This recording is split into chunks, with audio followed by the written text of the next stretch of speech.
Building এর কাজ তো দেখি শুরু হয়ে গেছে। মিম আপু আপনি এত দূরে কেন বলেন? আমি আছি আমাদের 6 নম্বর প্রজেক্টে, যেখানে কিনা আপনার পাইল অনেক আগেই শেষ হয়ে গিয়েছিল, আমরা দেখিয়েছিলাম, এবং আমাদের কিন্তু মাটি কাটা শেষে আপনারা দেখতেই পাচ্ছেন আমার দুই পাশে কিন্তু আছে একদম কলামের জন্য পাইল ক্যাপ রেডি করা হয়েছে। আচ্ছা, এখন প্রশ্ন আসতেই পারে যে এখানে ইটের গাঁথনি কেন?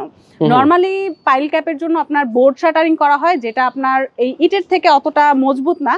আমরা মূলত এখানে ইটের গাঁথনি দিয়েছি আমাদের এই প্রজেক্টটাকে আরো কোয়ালিটিফুল করার জন্য, আরো হাই কোয়ালিটিফুল করার জন্য, যেখানে আর আগামী 3 দিনের মধ্যে ইনশাআল্লাহ ঢালাই হয়ে যাবে। তার মানে কলামটা উঠবে এখানে, তাই তো? এখানে মূলত এই ইটের গাঁথনিটা দেওয়ার রিজন হচ্ছে এটা আরো বেশি শক্তপোক্ত বা আরো বেশি কোয়ালিটিফুল করার জন্য। নরমালি কিন্তু বোর্ড শাটারিং ইউজ করা হয়। আচ্ছা, আপনাদের এই প্রজেক্টটার নাম হচ্ছে প্রবাসী নিট 6, তাই তো? ওকে, তো মদিনা বিল্ডার্স এন্ড কনস্ট্রাকশন লিমিটেডের প্রবাসী নিট 6 এ আমরা চলে আসি, এবং এটা নিয়েও কিন্তু আমরা এর আগে ভিডিও করেছিলাম, যখন দেখিয়েছিলাম যে তখন পাইলিং এর কাজটা মাত্র শুরু হয়েছিল। তো এখানে আপনারা রেডি অ্যাপার্টমেন্ট বিক্রি করবেন নাকি?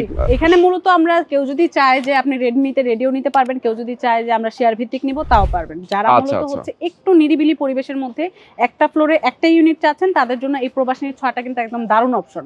কারণ আমাদের B+G+7 টোটাল 8 তলা বিল্ডিং হবে, এবং 8 তলা বিল্ডিং এর প্রত্যেকটা ফ্লোরে একটা করে ইউনিট থাকবে।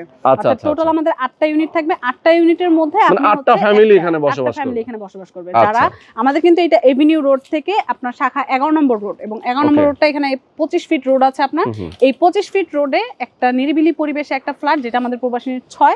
তো যারা একটু নিরিবিলি কোলাহল মুক্ত চাচ্ছেন তাদের জন্য এই প্রবাসী নিট 6 একদম বেস্ট অপশন। ওকে, চমৎকার। এবং আমরা যে এই মুহূর্তে যেখানে আছি এটা হচ্ছে আটি মডেল টাউন, এবং আটি মডেল টাউনে দেখেন কত সুন্দর সব আশপাশে কিন্তু প্রচুর বিল্ডিং আছে। দেখেন সবাই এখানে বসবাস করতেছে, এবং প্রচুর এখানে ইনস্টিটিউশন রয়েছে, স্কুল কলেজ মসজিদ মাদ্রাসা রয়েছে, হাসপাতাল রয়েছে, পাশেই রয়েছে আটি বাজার। আর ঢাকা মোহাম্মদপুর বাস স্ট্যান্ড থেকে মাত্র এখানে টাইম লাগে আসতে 10 মিনিট থেকে 12 মিনিট লাগে। তো যারা আপনারা চান এরকম একটা প্রাইম লোকেশনে একটা অ্যাপার্টমেন্টের মালিক হবেন, অবশ্যই দ্রুত যোগাযোগ করবেন।